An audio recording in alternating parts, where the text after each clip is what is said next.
All right. Well, thank you so much for joining us. Thank you Today for we having me. have Shawn Harmsen, who is running for Iowa City Council District B. Mhm. If you want to go ahead and give just a brief introduction, campaign spiel to why you're here, Yeah, we'll get this started. I'd love to. Thank you. Well, first of all, I'm going to go back in history just a little bit, and then I'll tell a little bit more background behind before that. So I'm just finishing up my first term on the Iowa City Council. And when I first started about 3.5 years ago, we were still in the middle of a pandemic. We were still masking up. We were still, socially distancing and all of those kinds of things. So coming onto the council at that point in time, I had all of the things any new council member would have, and that's learning how the operations of a city of 75,000 people and a major university works. But in addition, we had to make some big choices about what the city was going to look like coming out of the pandemic. Were we going to use our resources? And we actually had a government that gave us some resources to work with, which was nice. Were we going to use them trying to get back where we were or try and make Iowa City better than before? And so one of the things I'm really very proud of is the way that I got to be a part of the decision-making process to do things in Iowa City, not just to get us back to where we were, but to advance us. So those kind of fell in about three different kind of categories. One was assistance for people right away. So if you're, I don't know if you've been in town or members have been in town long enough to remember the Forest View Mobile Home Court on North Dubuque Street, but there had been a project that was supposed to happen that was set up by a previous council, so they get the credit for this, that was going to give those people new homes and nice homes and permanent housing in the same basic location. COVID upended that project and it didn't happen. And in fact, their park was going to close down. So one of the first things we did, we didn't have the funds to build that project, but what we did is spend over $1 million in order to help those people relocate and afford first month's rent and security deposits in a new location. We also did things like excluded workers fund for workers who didn't get some of the COVID benefit stimulus checks, trying to make up that gap a little bit for some folks. And as well, a little bit later on, we did something similar for the city workers, the ASME members who worked hard through the pandemic, and also we gave them a bonus for that. So that was one part. Another part was city services. What could we do and what kind of services could we improve upon? One of those was the fare-free bus service. So it was the pilot project was paid for through ARPA funds.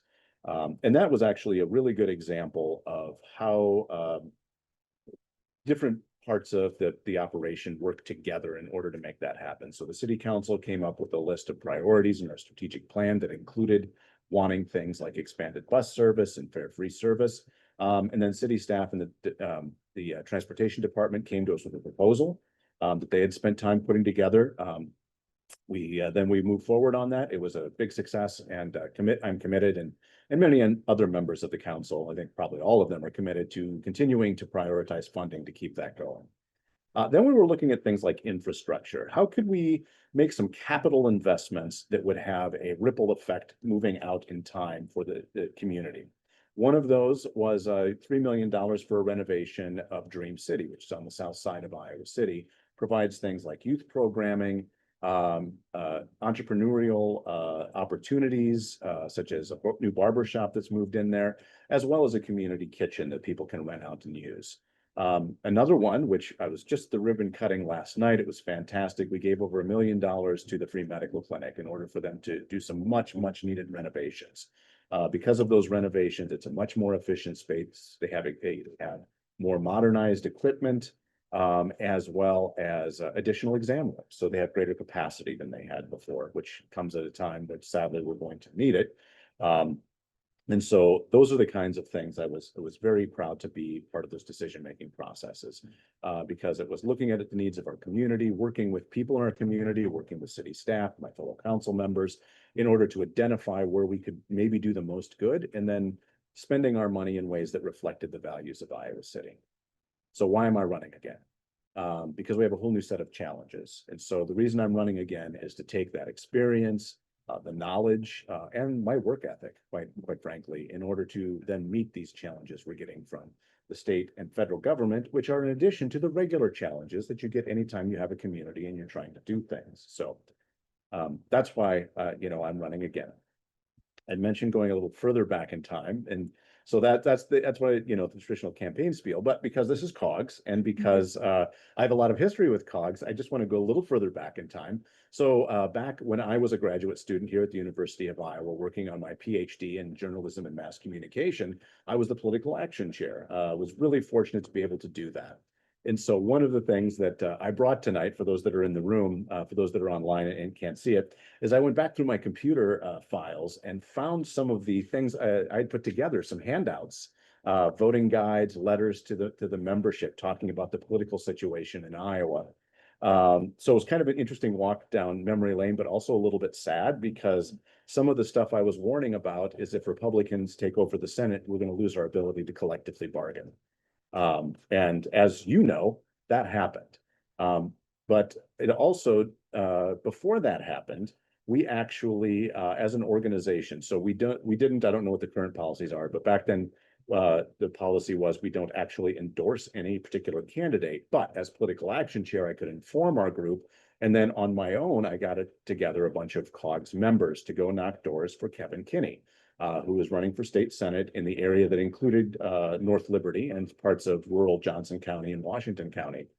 We were part of an effort. It wasn't just COGS members, but several COGS members went a couple of times up to knock doors for Kevin.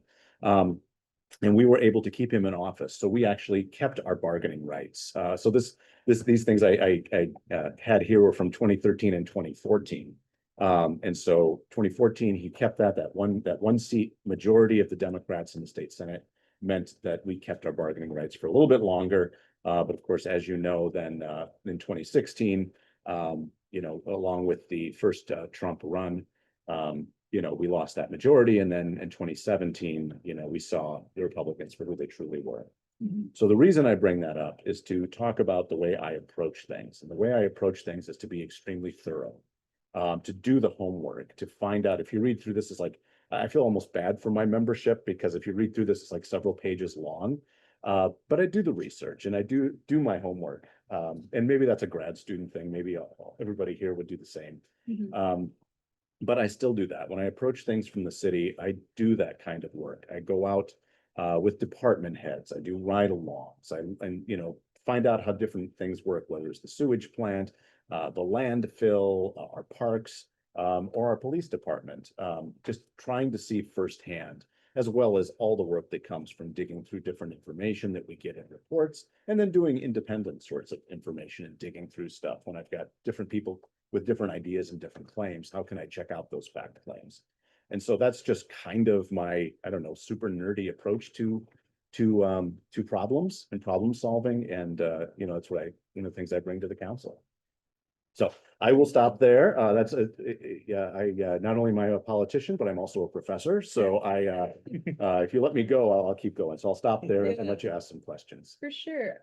So for these, just to be conscious of time, like roughly-ish 2-ish minutes for response, and feel free to, if you've addressed them previously, then maybe past. But the first is, are there additional experiences that you bring to the position that are good to discuss? Yeah, so I've already talked about having been a graduate student and student here at the University of Iowa, and an alum, and currently a professor. I teach in the communications department up at College.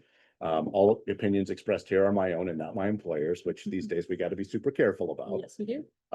And so in addition to that, to some of my other background, I actually started off as a journalist professionally, and I did both radio and television news for over a decade. So my experience covering and being involved with politics and local governments go back quite a ways. Sat through many, many, many meetings before I actually was now on the other side of that equation. In addition to that, I was a stay-at-home dad for a few years. And so I have that when we talk about things and what it's like to do that kind of work. And I know a lot of our grad students are starting families or have started families. And so I bring some of that to the table as well.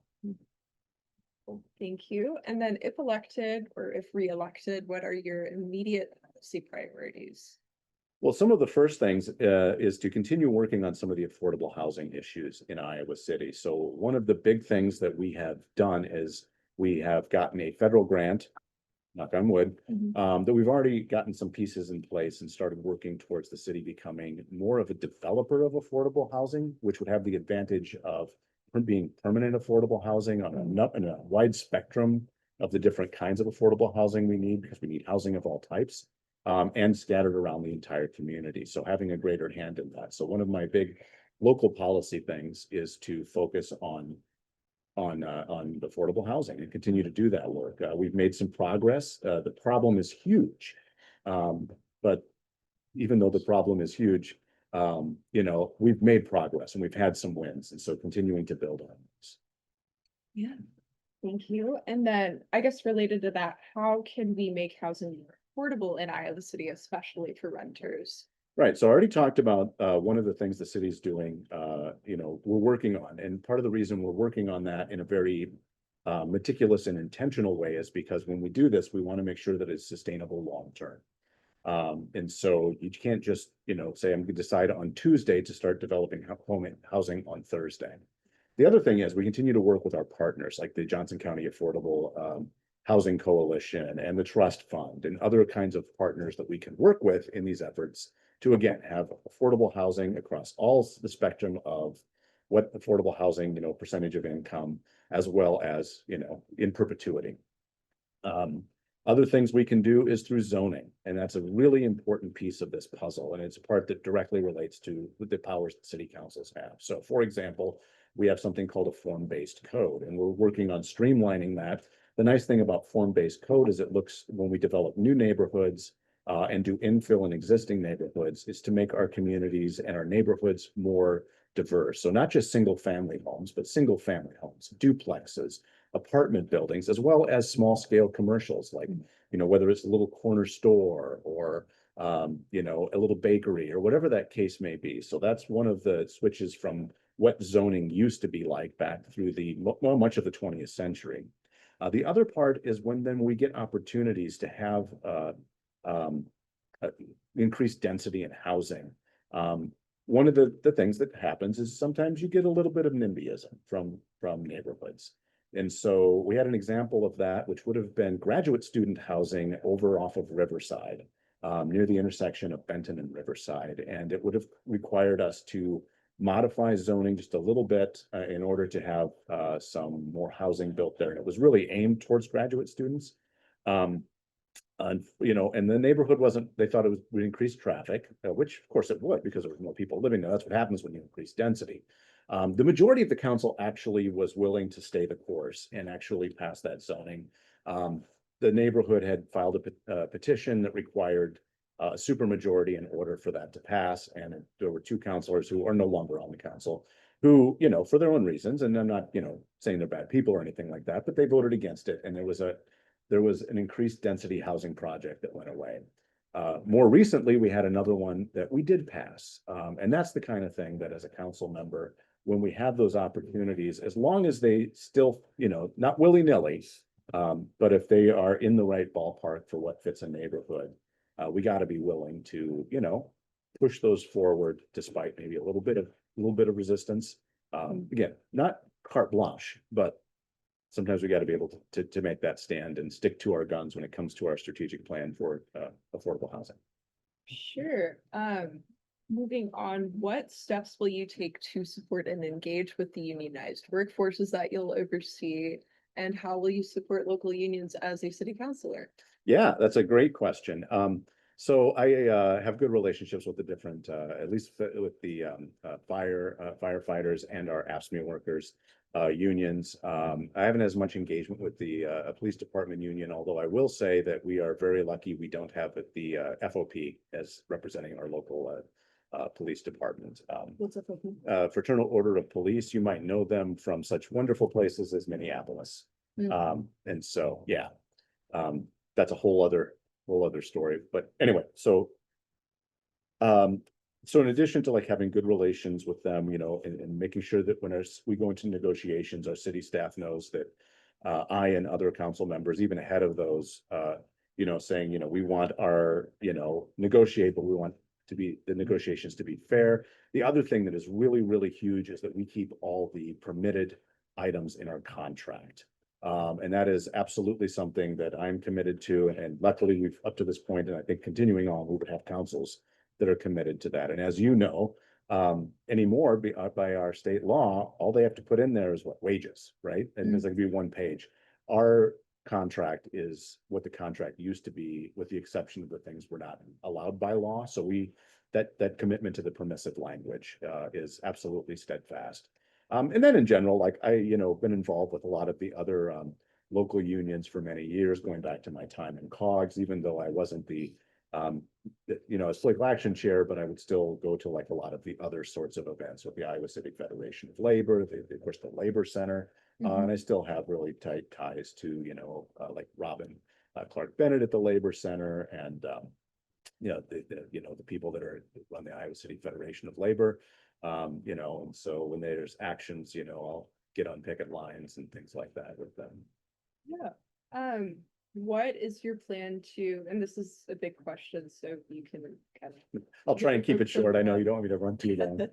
What is your plan to address intrusions from the state and the Trump administrations? Yeah, and that's something that I can. Let me start with this. So back when I used to wrestle through high school, it was really important to me to win. And one of the things I did not do was tell my opponent ahead of time what I was going to do. And so I preface the rest of my statement with that, because there are things we can talk about. There are things, because of the conversations we're having behind closed doors, that we've discussed various scenarios. But to go into detail publicly, as you know, because you're at the university and you know that not everybody who asks a question like that actually cares about the people. They're actually looking for the gotcha moment, or they're looking to derail things. And again, we just saw that at the university. But what I can say, and what I'm happy to say, and what I think is incredibly important, is that as a council member, we need to be there in the moment at the demonstrations and be present. We don't always have to be at the microphone. Like after that gentleman was abducted at the bread market, Escucha Mi Voz, which by the way has been knocking it out of the park. Their advocacy has been amazing. They said, would you come and be part, the next day? And I'm like, yes, I will be there. And you show up and say, where would you like me? We would like you to stand behind so they know you're here. Absolutely fine. Going to the ICE check-in. So we need to be present. I've been at the last couple of months. I would have been there Tuesday morning, but as I said, I was on my way and got rear-ended on 380. And so I didn't make it Tuesday this month, but I've been there the last couple of months, and we'll continue to go to those. But then the last piece I want to say is we need to be aware, and this isn't just the council members, this is all of us, that be aware of what the other side is trying to do. So when they want to divide us and make us scared, we need to be out and be in community, like we had here in Iowa City just this past Saturday with the Festival of African Arts and Culture. It's all about immigrants, and there were a lot of our council there, but there's a lot of the community there, and that makes a difference. So they want us to be afraid. We're not going to be afraid. They want us to be violent. They want our violence. We'll give them our peaceful protests, right? We'll give them our nonviolence and steadfast with the people that we support. And as a council member, we need to be there for all of those things. And so, that is something that I have been doing for a long time. Supporting, the first time Trump was elected, part of my, beg your pardon. Not only did I show up to these protests, but then I spent an amazing amount of time running a campaign for an immigrant here in Iowa City, Maza here. I was her campaign manager back in 2017. So that's kind of my approach too. It's about showing up for all of those things, but then getting out and doing all that work behind the scenes, which is an incredible amount of work, and happy to do it. And so that's kind of that stuff. Probably need to move on. I'm sorry. No, you're fine. This one is, what is the ideal role of police in our community, and what should our criminal justice system look like? In 2 minutes, right? Yeah. Okay, so the ideal role of our police in our community is that we have a police force that can meet the needs of our community in terms of both public safety, and then respond in ways that are compassionate, that are professional, even in the face of whatever situation, and adhere to the policies we have here as a city. and willing to open up and do other things like we have been doing with our mental health liaisons, for example. The outreach that that our officers do with those that are without homes. Things like our downtown liaison officer is a wonderful example, the work that Colin has done in order to build trust with people who are on the street who maybe don't want to come into the system, has literally been a part of bringing people in. There have been some nice success stories there. In terms of size, one of the things, again, doing my own homework, one of the things I discovered my first year on council is that Iowa City actually has the lowest per capita policing of any city in Iowa, including North Liberty and Coralville. And so that, and also among all Big Ten cities, at least that was true at least 2-3 years ago. So we actually police at a lower rate. So that tells me, again, short answer, trying to keep that in mind, that we are probably right in the sweet spot for making sure we're not overspending, but then making sure we have a police department that's big enough to provide the basic public safety like patrol for a city of 26 square miles and about 75,000 people. At any given time, there's about 5 to 7 officers on patrol, depending on, for that amount of space and number of people, depending on the day and the time and that kind of stuff. In addition to all the other stuff like the community liaison, policing stuff, and the investigations. We just saw a major investigation breaking up a alleged sex trafficking ring. That took hundreds and hundreds of hours of investigation. And of course, the victims in that case are immigrants. So yeah. Yeah. How will you use your office to protect immigrants and international students against ICE harassment? Yeah, I mean, it's kind of already touched on this. But yeah, I mean, that's, making sure the first thing we can do, and the thing that the other side, if you will, for lack of a better, quicker phrase, is to make sure we keep doing all the things that they don't want us to do. And that's making sure that our people feel welcome here, that we provide services that are available to all of these people who are coming here. I don't even care. I don't care about documentation status, but things like our free bus service, incredibly helpful to people who are trying to get to jobs and maybe be at whatever situation with both in terms of their income and also their immigration status. Things like the free medical clinic. There's a number of ways that they have not yet taken away our ability to do that we need to be very, very committed to keep doing. Right. And then kind of related, what steps will you take to protect the civil rights of racial and ethnic minorities, such as LGBT, and then also LGBTQ plus individuals, disabled people, and other marginalized communities? Well, we still have the ability to have some of our local, enforce some of our local ordinances that relate to things like housing. Even though the state has done horrible things with removing people from protected statuses, we here as a city still can say that you're not allowed to discriminate on the basis of, for instance, being trans. And so we as a city have made the commitment to making sure we still have our office that handles those kinds of things. We had to change the name. Doesn't that sound familiar? But we still have that. And so making sure, and we reaffirmed that just, I forget, it's in the last couple of months, that we would continue to do that work through resolutions. And those are the kinds of public statements that we should make, and we do make, to let people know that they're not alone. Yeah. And then last kind of big question is, what distinguishes you from others in the race? I mean, first thing, at least my race, because there's just 2 of us, is just, the big thing is experience. We all bring different things to the table. And so it'll be up to the voters to decide which things they feel are more important, more salient. And so, I bring a wealth of experience, not just in the last 3.5 years, but experience before then. And as you can tell from, the way I talk, and even from this thing from 11 years ago, one of the things I bring to the table is an awareness of not just the local picture, but the broader political environment and picture, and what that means and how to navigate that. And so I think those are things that I bring, plus just my demonstrated commitment to things like labor, to immigrant communities, LGBTQ plus communities, going on for long before I ever thought about running for city council. Yeah. Where can people reach you if they want to get involved with your campaign? Harmsen for council. .com. So really easy to do. Is my website, and there's various pages on there, including a how you can help page. Would absolutely love help. We are in the middle of door knocking season, and we'll have door knocking events. I've got some scheduled for Saturday, Sunday, and Tuesday, all ahead of early voting starting on Wednesday, October 15th.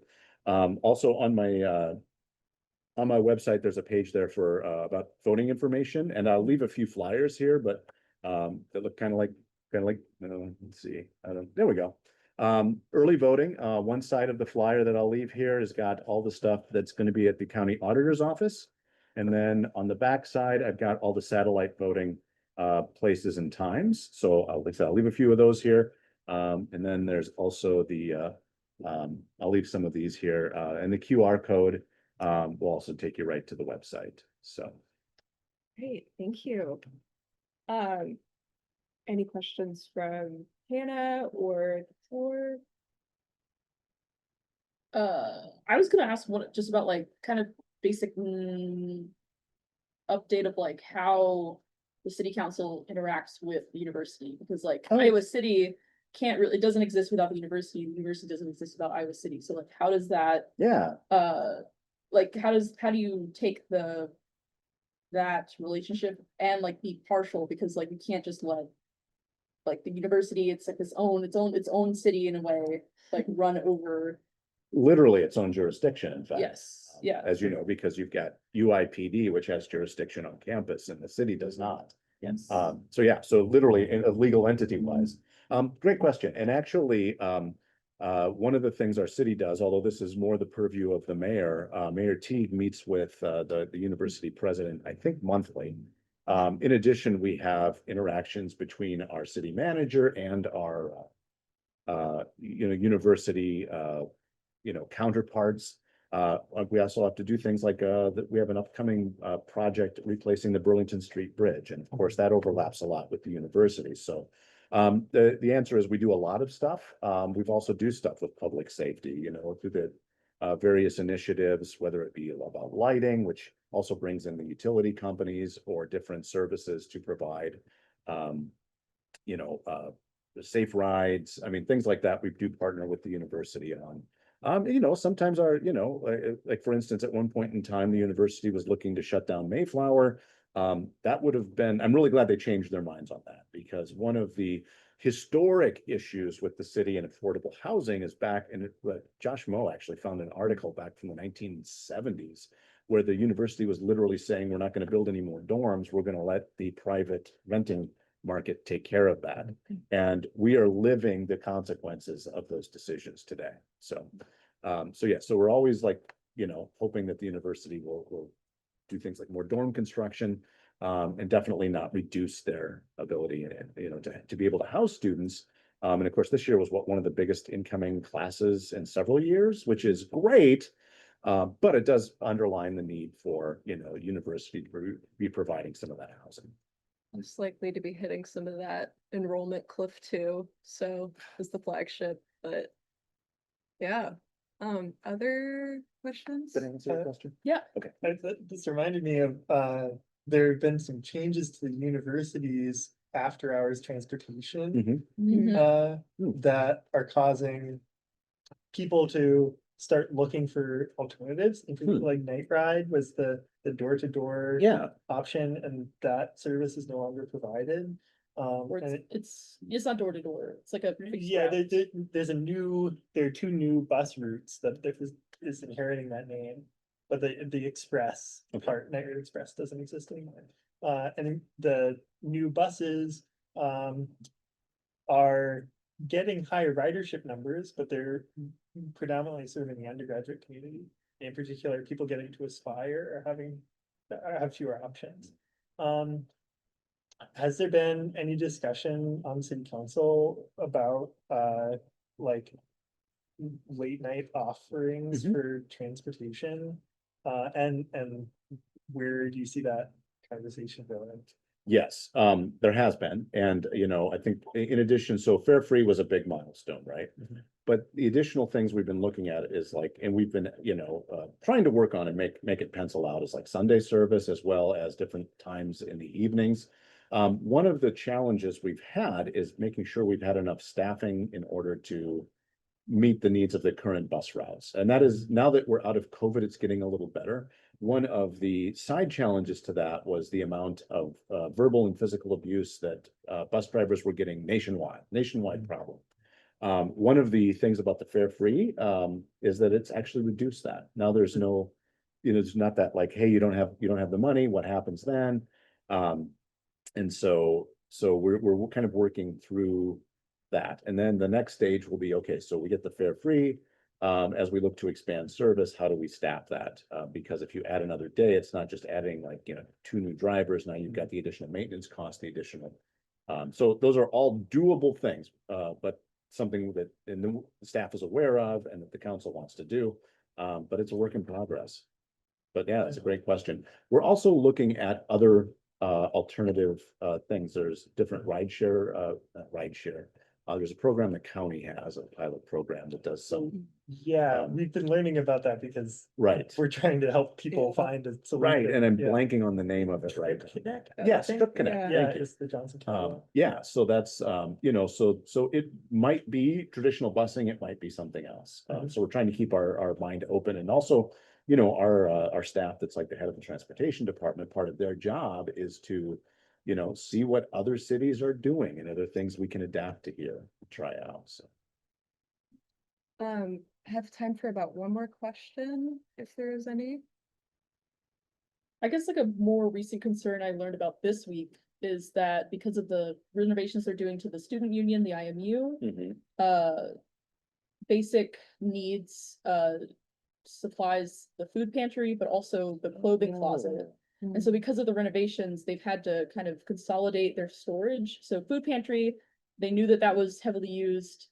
That's still open. That's still in the basement, the lower level? Still in the basement, yeah. And when renovations are done, it'll get a bigger space, which I think everyone can agree it needs a bigger. But the thing I was concerned about, and I've reached out to some university officials and basic needs as well, is like they've closed the clothing closet. So like there's no, for at least 2 years, which is the timeline of the renovation, there's no more free clothing access for students. And so it's like, and it's basically like because there's a storage issue, there's not like enough, the IMUs being all closed down and worked on, there's not enough room. And so I'm trying to like figure out other ways to solve, because like if you bring this to the university, they're like, all they want is the solution. They don't just want the fact that like someone calling out, hey, this is not right. They want like, oh, I know of a warehouse, and I don't, that I can think of. I mean, I just wonder like what, if any, the city can. And I got Teague waiting in the other Zoom, so we gotta. Well, I'll make a note and have to get back to, so. Yeah. Yes, I want to. It's on their website too, like the fact that their clothing closets, and they send some resources, but I feel like, yeah. So they still have stuff, they just don't have a place when they can get the stuff to students, is that? Correct, yeah. It's like you have to know in advance Yeah, to fall. They just got $10,000 to buy winter clothes for this year, and so they've got budget to do stuff, but they don't have an assigned space. Yeah. And Okay. so it's like, All right. yeah, they just need pop-up hours. They haven't gotten back, basic needs hasn't gotten back to me yet, but like, yeah, I Can you think. throw your email on here Sure. for me, and then I can try and follow up with you. I don't know what, I can't believe, like, between all the spaces that the university has close to downtown, they can't find a space for a few months, but. That's what I was as well. Yeah. That was my question. Sorry for being on my phone, lots of No, you got, people to coordinate, but no, that's the job of the job. Yeah. yeah, thank you so much for your Thank you time. for having me. We It's always nice to kind of reconnect with my Cogs roots. It's pretty fun. No, we see alumni every once in a while, but direct like leadership, and yeah, like. And I'm gonna steal one of these. Yes, please, steal many. You're welcome to come. So in April, there's no flyer yet, but in April we have just to sell out. We've got a 30th anniversary. We rented out PS1 and are gonna have like a 30th anniversary, like events all throughout that. And I so remember doing the You Yeah, yeah, celebration. so we have the Yeah. frame up Yeah. there, Prints. Yes, that was in 2016. Oh my gosh. So yeah, we're now, I know, yes, yes, we're working on all that, but yeah, and you do know some of the original, people that started the Cogs are still here in the community, right? yes, I just don't know how to contact them, we never really kept up throughout the years a good They're email. good friends, let me know. Okay, yeah, no, I think that'd be really great to keep up, So, to get that. yeah, happy to help you with that, so, and Thank you. Jen would be so excited about that too. Yeah,